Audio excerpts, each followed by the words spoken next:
Hello, everyone. From a young age, I have always been completely captivated by making things, and even though what I was doing was not necessarily art, I had a good command over getting inspired by the things around me, and utilizing them never failed to result in something interesting. Here is some custom camouflage made and modeled by me.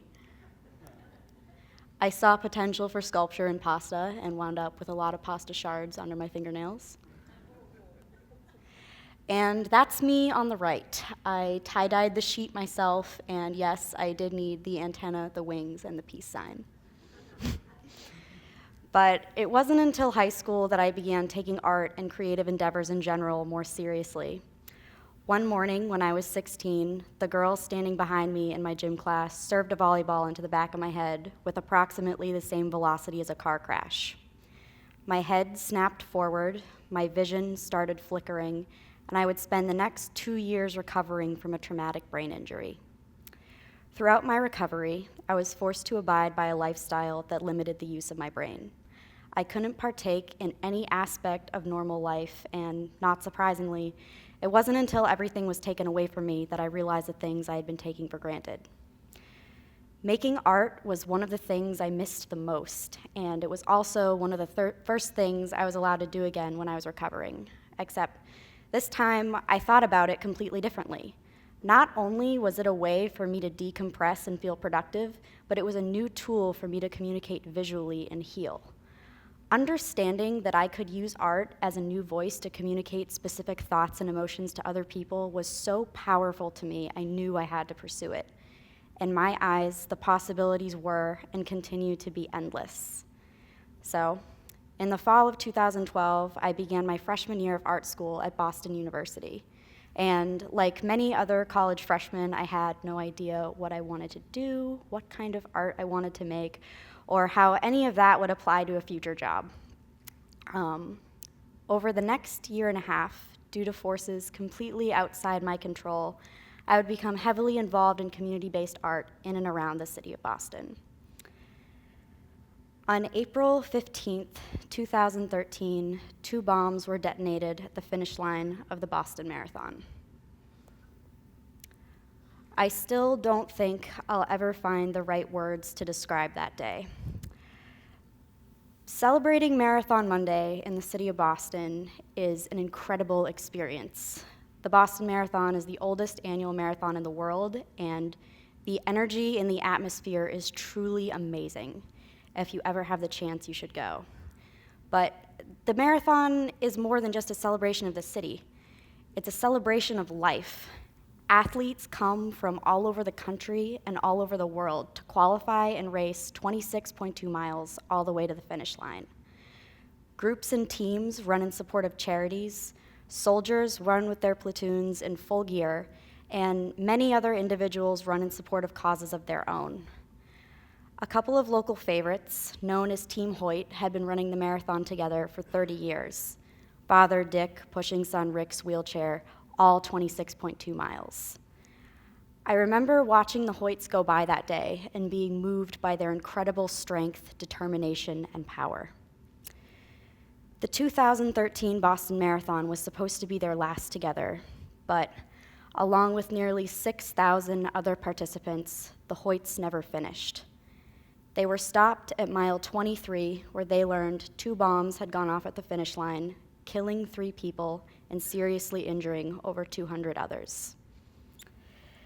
Yet, despite this horrific tragedy and terrifying turn of events, something incredible happened. Spectators ran toward the blast to help the injured. Runners who had just finished running a marathon continued running to local hospitals to give blood. And strangers opened their homes to runners who had been stopped mid-course with no place else to go. In the days that followed, the entire city of Boston and surrounding area would be shut down during an unprecedented manhunt for the suspects. It was terrifying. There were no cars on the roads. The city was still, silent, and on edge. There were officers in bulletproof vests guarding our dining hall. From my dorm room overlooking Memorial Drive, my roommate and I watched 37 police cars go by, then 72, then over 100. While we were in lockdown, I knew I wanted to do something to help those affected and help others in the community like myself process everything that was happening. On our first day back to class, the day after the suspect was apprehended, not surprisingly, we didn't exactly pick up where we had left off. We were lost. As we sat in a circle with our professor discussing everything that happened, Luca, the TA for the class, said to me, "Let's do something." Once again, I would turn to art making to clarify my thoughts and emotions and to express the words I could find, express the feelings I could find no words for visually. Even though we weren't sure how yet, Luca and I knew we wanted to engage the local art community in a direct response not only to the bombing, but to the incredible camaraderie emerging through the people of Boston in the wake of such a tragedy. So, within 48 hours, with the help of my dad, we launched a website and named our project Still Running. Originally, Luca and I thought we would open a call to submissions for local artists to make and donate work about the marathon and then auction it off in support of the One Fund, which was the charity in place at the time to help those affected. And we thought we'd hold one community art making event for people to come and make work with us, either to be auctioned off or to be given to local first responders as gifts. Our goal was for all of this to happen inside of 3 weeks, and looking back, that was definitely more than a little ambitious. So, after a series of intense conversations, our 3-week sprint turned into a year-long marathon, and we shifted our focus away from fundraising and toward actively engaging people in art making as a way to help the city heal. Engage people in art making, you're probably thinking. What does that even mean, and how can that help people heal? Well, in the year after the bombings, Luca and I held a series of events we called art marathons.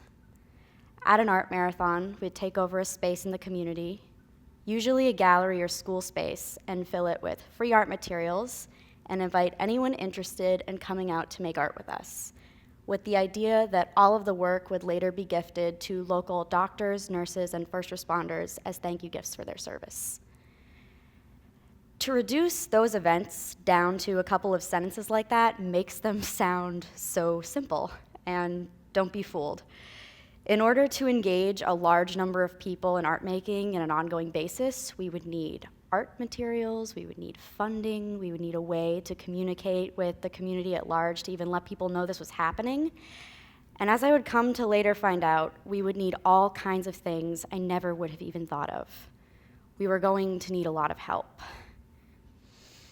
We received 2 grants, held 13 art marathons, appeared in 22 major news publications, held 5 community art exhibitions, produced over 300 works of art together, and in the end, gifted all of the artwork to Boston Medical Center, the Boston Police Department, the Boston Athletic Association, Boston University Police, and the United States Air Force.